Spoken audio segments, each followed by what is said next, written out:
Greetings and welcome everyone to another episode of Carl's Spirits. This is episode 76, and if you have not done so, please hit subscribe and like below. That helps me get this message out to other bourbon drinkers. I'm going to call this a beginner's guide to bourbon.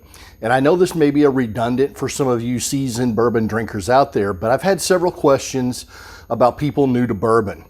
And as a matter of fact, I've actually met several newbies here in the past couple of months who are very confused about bourbon, about what it is not. And I thought we'd do a little episode to kind of clarify what that's all about. I've wanted to kind of do this episode for a while, and having these questions really helped formulate that in my mind that that's something I probably need to do. So without further ado, let's talk about what bourbon is and is not. So back in 1964, the United States Congress recognized bourbon whiskey as a, quote, distinctive product of the United States, end quote. And as many people have abbreviated it, it's America's native spirit. And we're quite proud of that. Bourbon definitely, to me, speaks about a lot about America. Not the alcoholic version, but just the good times version. And so America's native spirit, 1964 U.S. Congress, that resolution also contained language that codified what steps whiskey had to take to become bourbon. And I'm going to use the old adage, all bourbon is whiskey, not all whiskey is bourbon. Now, if you're confused, hang on, because to become bourbon, whiskey has to meet 5 basic criteria or 5 basic steps. So number 1, it must be a product of the United States of America, period. If it's made overseas, if it's made in Canada, it's made in Japan, made in England, it's not bourbon. It's simply whiskey. Can't be bourbon unless it's made in the United States. Now, a lot of people believe that bourbon must be produced in Kentucky. This is not true. It can be produced anywhere in the 50 United States or its territories. Now, 95% of all bourbon is in fact produced in Kentucky. But there are many throughout the country that produce bourbon today. And so, number 1, must be a product of the United States of America. Number 2, bourbon must be at least 51% corn. So, what that means is the mash bill, the recipe that goes into making bourbon, has to be at least 51% of your ingredients must be corn. Now, typically, they come in three grains. Corn, typically, rye, and some malted barley. Now, the corn gives it its sweetness. That's what kind of sets bourbon apart from, say, a rye whiskey. The rye often gives bourbon its spicy and pepper notes. And the malted barley lends a little bit of flavor, but not much. It's really used for its chemical enzymes that help during the fermentation process to convert starches to sugars that the yeast feeds on during fermentation to produce alcohol. Now, sometimes wheat is used as a third grain in substitution for rye.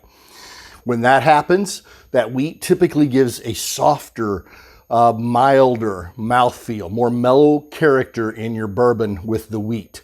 Now, some bourbons use 4 grains, the rye, the wheat, the barley, and the corn. Others use 5. Some use as many as 6 or 7.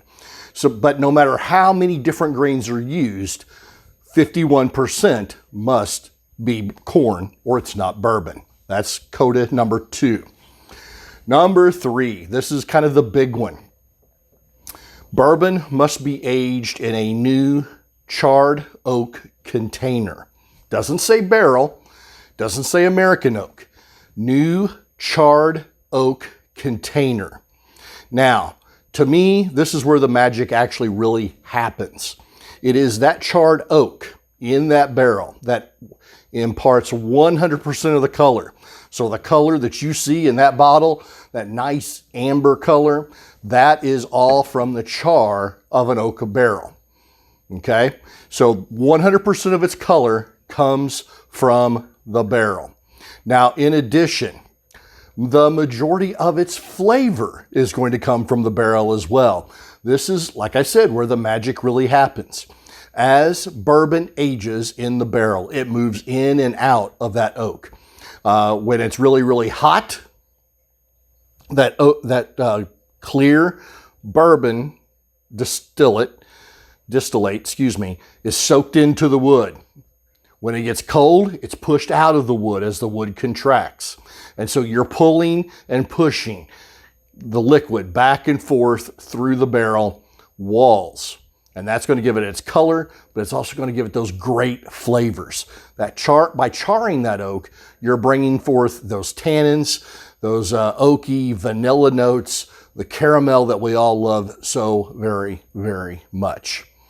So what this really means, the longer it's aged in that oak container, typically the deeper and darker the color.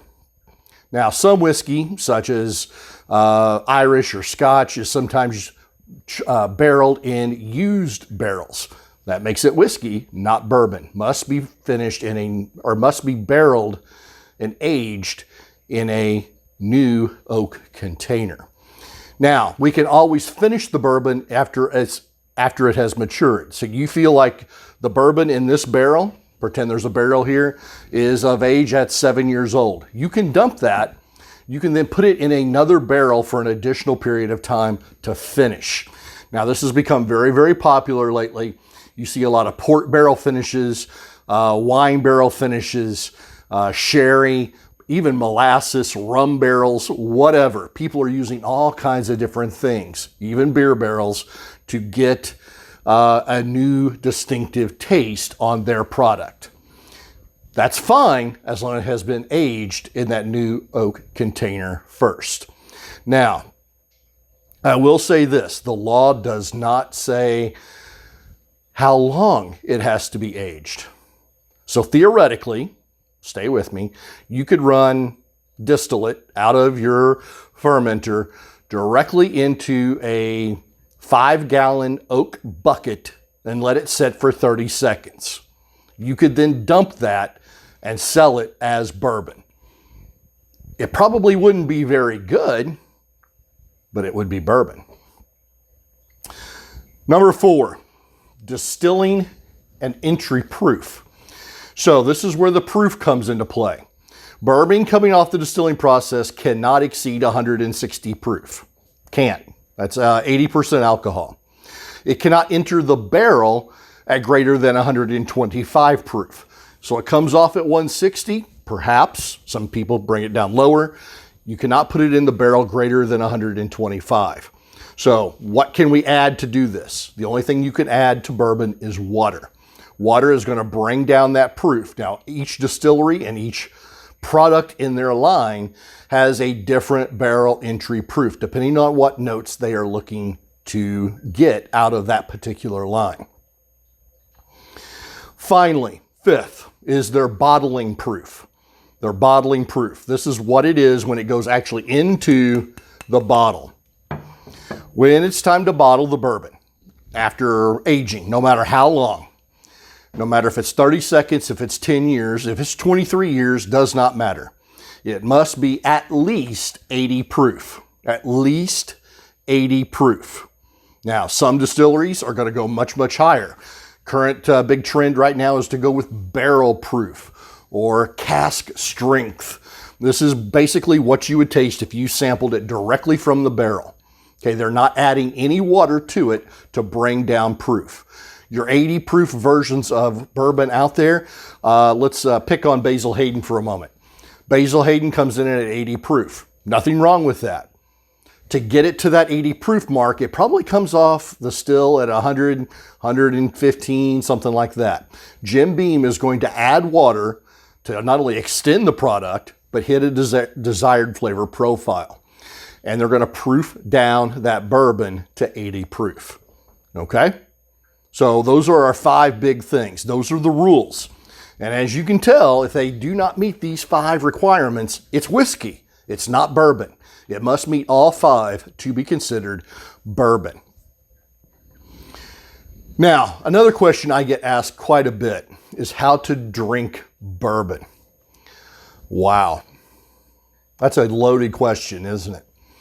And I get questions like, Bourbon X on YouTube or Bourbon X at the place where I shop says that I should always drink bourbon neat. That is, I don't add water, I don't add ice cubes, nothing. It's just straight pour into my glass. Now, this is false.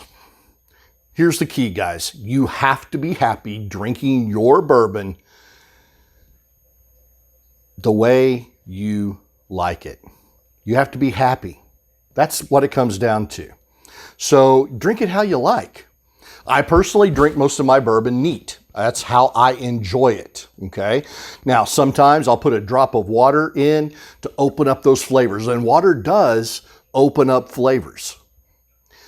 Sometimes I'll even pour it over ice, depending on my mood. Now, if I'm drinking outside in the summer, yes, I'm probably going to put it over ice to get a cool beverage, okay?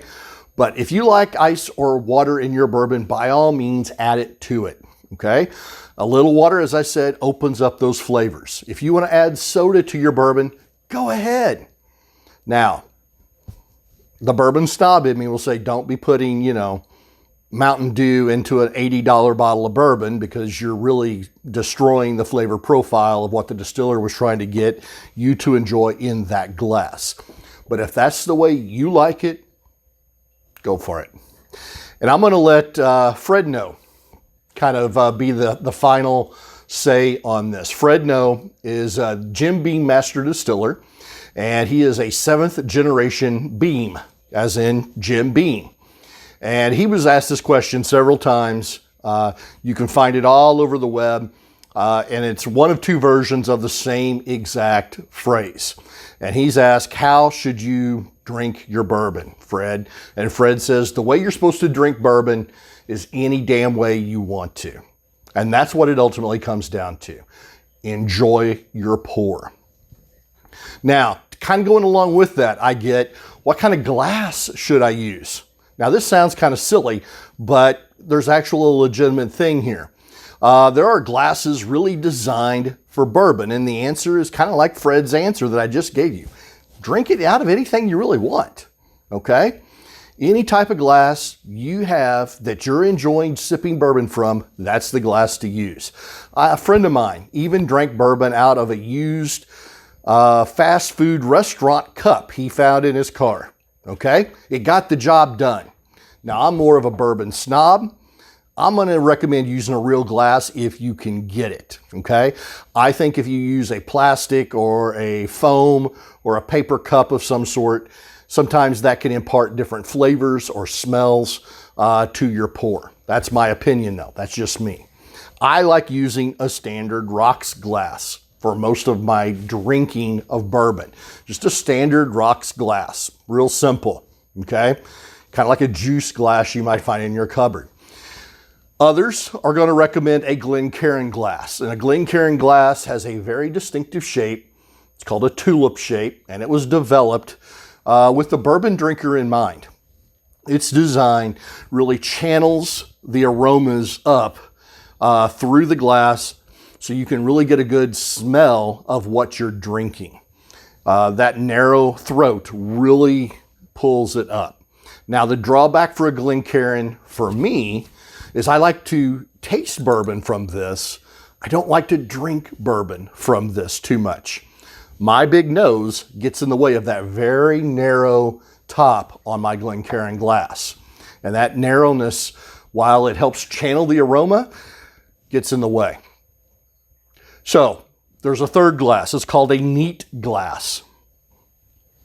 And it is designed also for the bourbon drinker. It is kind of a modified Glencairn in many ways. It's been popularized a lot lately. It really allows the drinker to nose his drink. You put it right over the middle of the glass, and it really brings the aroma up. The alcohol spills over the sides. The aroma of the bourbon itself comes up through the middle. So you should be able to nose this without getting, your nose singed by bourbon fumes. Now, in theory, that's really good, but as I've tried this glass, I realize I kind of want to smell those fumes in order to know exactly what I'm drinking. So it really doesn't matter. You have to find what makes you happy and enjoy your pour. Whether it's a cut crystal glass, whether it's a Glencairn, or if it's a paper Dixie cup, it doesn't really matter. You have to enjoy. One final question I get is, what the heck is proof? Now, I thought that was always kind of a given, but I realize there's people out there that really don't understand what proof is. Proof is simply a number that represents the measure of alcohol in a product.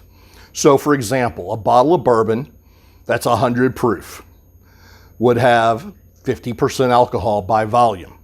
A 120 proof bottle would come in at 60% alcohol. It's just simply half of that number. The alcohol is a percentage that is half of the proof. Now, the origins of the word proof, and this may kind of come as a shock to you, comes all the way back from the 1700s. And back in the 1700s, spirits were taxed based on the amount of alcohol they contained. And one way that was used to determine how much alcohol was in a particular spirit was to use gunpowder soaked in that particular spirit. If the gunpowder still fired off, it was determined to be above proof. If it failed to ignite, it was said to be under proof. So, over time here in the US, now this is different in other countries, this tipping point between firing off and not firing off was determined to be 50% alcohol or 100 proof. 100 proof, 100% of success. It has the right alcohol content, therefore it's going to fire.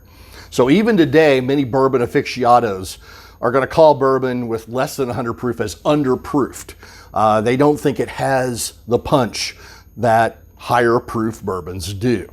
And some call anything above 100 proof as high proof bourbon.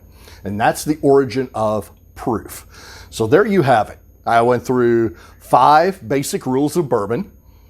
I went through a couple of glass choices, and I went through proof for you today. Now, I'm sure some of you are going to say, what is it you're actually drinking? If you couldn't really see, I'm drinking Wild Turkey Rare Breed. It's at 116.8 proof. I'm drinking it from my neat glass. The alcohol spills over the side, the aroma comes up through the center. It really allows you to get a good nose on it, but you miss the alcohol, if that's what you like. So, if you have any questions about bourbon, or you want to see me review a specific bourbon, and we're going to get back to those specific bourbon reviews, let me know in the comments below. And please share Carl's Spirit and a good pour with a friend. And as always, ladies and gentlemen, I want you to stay safe, peace, and happy pours.